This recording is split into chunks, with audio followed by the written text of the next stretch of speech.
अस्सलामुअलैकुम दोस्तों, आज मैं ख़वातीन की टेंशन दूर कर देने वाली एक बहुत ही इन्फॉर्मेटिव वीडियो लेकर आई हूँ। आज मैं आप लोगों से गोश्त गलाने का पाउडर बनाने का ऐसा तरीका शेयर करने लगी हूँ कि आपको पूरे यूट्यूब पर भी ढूंढने से नहीं मिलेगी ऐसी वीडियो। बड़ी ही काम आने वाली वीडियो है आज की, क्योंकि घंटों घंटों खड़े होकर किचन में गोश्त को गलाने में इतना ज़्यादा टाइम लग जाता है या फिर प्रेशर कुकर का हमें सहारा लेना पड़ता है। लेकिन आज मैं आप लोगों को एक ऐसा पाउडर बनाना बताऊंगी घर पे, जिससे गोश्त 5 मिनट में गल के तैयार होगा। गोश्त को गलाने के लिए बहुत ही तेज़ी से वर्क करता है ये पाउडर। एक बहुत ही सस्ती सी चीज़ के साथ हम इसे बनाएंगे। तो चलिए हम देख लेते हैं किस तरीके से हम इस पाउडर को एक बार बना के हम इसे 6 महीने के लिए स्टोर कर सकते हैं। 6 महीने तक आप इसे इजीली इस्तेमाल कर सकते हैं, ये बिल्कुल भी ख़राब नहीं होता है। तो चलिए हम तरीका देख लेते हैं। इस पाउडर को बनाने के लिए मैंने यहाँ पर लिया है कच्चा पपीता। यहाँ आप देख सकते हैं। तो जैसे ही बकरा ईद के दिन करीब आते हैं तो सब्ज़ी वालों की शॉप से बहुत ही आसानी से कच्चा पपीता मिल जाता है। आप लोग सभी जानते होंगे कि कच्चा पपीता डालने से गोश्त जल्दी गल जाता है। जब हम इसके बड़े बड़े पीसेस काट के गोश्त में लगा देते हैं और इसे मैरिनेट कर देते हैं तो गोश्त बहुत तेज़ी के साथ जल्दी गल जाता है। लेकिन मैंने सोचा क्यों ना आपको एक ऐसा तरीका बताऊं जो कि बहुत ही यूज़फुल हो। तो आपने क्या करना है, पपीता लेना है, इसे वॉश कर लीजिएगा पहले अच्छी तरह से। उसके बाद आपने इस तरह का कटर ले लें, क्योंकि मैं यहाँ पर इसकी बिल्कुल एकदम बारीक स्लाइस में कटिंग करूँगी। अगर आप छुरी से भी बहुत इसे इस तरीके से बारीक काट सकते हैं तो आप छुरी की मदद से भी इसकी कटिंग कर सकते हैं। तो मैं यहाँ पर स्लाइसर की मदद से मैं इसकी कटिंग कर रही हूँ, ताकि ये इक्वल एक जैसे ही पीसेस कटें। क्योंकि अगर कुछ इसके टुकड़े मोटे कट गए और कुछ बारीक कट गए तो इन्हें सूखने में बहुत ही ज़्यादा टाइम लग जाएगा। तो आपने क्या करना है, इस तरह का आपने कोई भी स्लाइसर ले लेना है, कटर ले लेना है, या फिर अगर आप घर में छुरी की मदद से भी इस तरीके से एक जैसे बारीक स्लाइस में कटिंग कर सकते हैं। तो इस तरह से आप इसकी कटिंग कर लीजिएगा। तो यहाँ पर पपीते की कटिंग करने के बाद हमने इसे फैला देना है अच्छी तरह से। ये देखिए मैं आपको दिखा रही हूँ, इतनी बारीक इसकी कटिंग होनी चाहिए। जितना बारीक आप इसे काट सकते हैं ना, उतना ही कम टाइम लगेगा इसको सूखने में।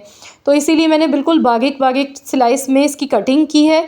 तो यहाँ पर मेरे पास जो कच्चा पपीता है, वज़न में ये 1 किलो का पपीता था। तो मैंने इसे अच्छी तरह से ये देखिए इस तरह फैला दिया है। अब मैं इसे धूप में रख दूँगी। धूप में हमने इसे सुखाना है, 2 दिन आपने धूप लगानी है इसे। अगर आपके घर धूप नहीं आती है तो आपने इसे पंखे के नीचे भी आप इसे सुखा सकते हैं। तो यहाँ पर आप देख सकते हैं कि मैंने धूप में रख दिया था 2 दिन के लिए।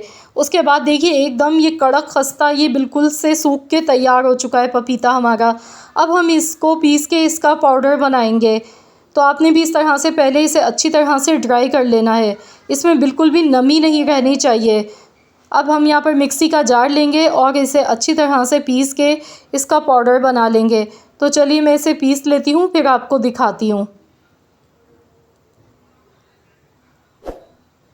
तो यहाँ पर अगर आपको मेरी ये वीडियो पसंद आ गई है तो वीडियो को जल्दी से लाइक कर दीजिए और कमेंट में मुझे ज़रूर बताइएगा कि आप मुझे किस सिटी से वॉच कर रहे हैं।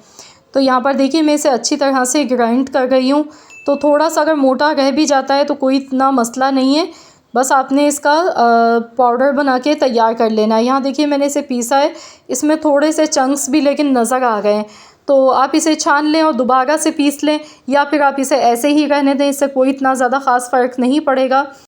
तो लीजिए जनाब, हमारा जादुई मीट टेंडराइज़र पाउडर बनके तैयार हो चुका है। अब आपको बाहर से ख़रीदना नहीं पड़ेगा, क्योंकि ये केमिकल फ्री है, बिना किसी मिलावट के है। तो आप भी ज़रूर इस रेमेडी को बनाइएगा। आप ये पाउडर बना के 6 महीने के लिए स्टोर कर सकते हैं। आपने इस तरह से इसे पीस के आपने किसी भी एयर टाइट जार में आप इसे रख लें। तो अगर आप इसे फ्रिज में रखेंगे तो आप 1 साल के लिए भी इस्तेमाल कर सकते हैं। ये बिल्कुल भी ख़राब नहीं होगा। जब भी आपको गोश्त गलाना हो तो आप उसमें 1 चम्मच इसका डाल दें। अगर आप आधा किलो गोश्त बना रहे हैं, आधा किलो गोश्त के लिए 1 टेबल स्पून काफ़ी रहता है इसका। तो इस तरीके से आप इसे तिक्का बोटी बनाने के लिए, कबाब आप बनाते हैं, गलावट के लिए ये पाउडर इस्तेमाल कर सकते हैं। आई होप कि आप सबको मेरी आज की ये वीडियो पसंद आई होगी। अगर वीडियो अच्छी लगी है तो वीडियो को लाइक भी कीजिएगा और सदका जारिया समझ के इस वीडियो को ज़्यादा से ज़्यादा अपने रिश्तेदारों के साथ, दोस्तों के साथ, सबके साथ शेयर करें। आई होप कि आप सबके लिए ये वीडियो काफ़ी इन्फॉर्मेटिव रही होगी। तो मिलते हैं इंशाअल्लाह ताला एक और नई वीडियो के साथ। तो जब तक के लिए अल्लाह हाफ़िज़।